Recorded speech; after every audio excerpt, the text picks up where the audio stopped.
La disparition d'Alexandra Diengo Lumbayi a enflammé les réseaux sociaux depuis la médiatisation de sa disparition le 4 octobre.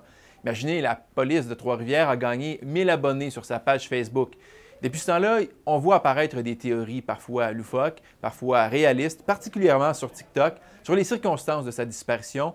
Et là, on va essayer d'y voir clair. Mais rappelons les faits. Le mercredi 2 octobre, c'est la dernière fois qu'elle est vue. Elle se présente à l'île Saint-Quentin, à l'entrée, seule, vers 16h11 selon les caméras de l'île Saint-Quentin, où elle se dirige vers un boisé. Et après, plus rien. Sa disparition a été déclarée vendredi. Et là, des gens disaient que son coloc qui l'a déposée à l'île Saint-Quentin pourrait être un suspect dans cette affaire-là.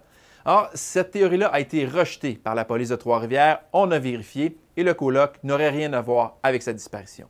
Il y a cette photo d'un corps flottant sur l'eau qui semble être enveloppé, qui a circulé. Des gens disaient que c'était Alexandra. Alors, la police confirme que le corps qui a été repêché n'était pas enveloppé. Il y a aussi l'information qui disait qu'elle était ligotée. Cette information serait aussi fausse. On peut voir aussi des vidéos d'un médium, notamment de la France, qui parle d'un meurtrier qui aurait fait plusieurs victimes, un père de famille, ou une autre publication qui est capable de dire le nombre de jours qu'Alexandra aurait reposé dans l'eau.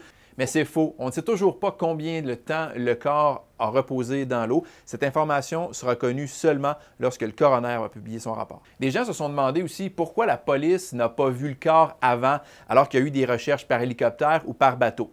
Ce qu'on nous dit, c'est que c'est normal qu'un corps soit dans l'eau une journée et remonte à la surface une autre journée. Alors, il n'est pas anormal que les autorités n'aient pas trouvé le corps avant. Ce qu'il faut retenir, c'est que les autorités policières n'écartent aucune hypothèse en ce moment. La thèse criminelle, l'accident ou bien le geste volontaire.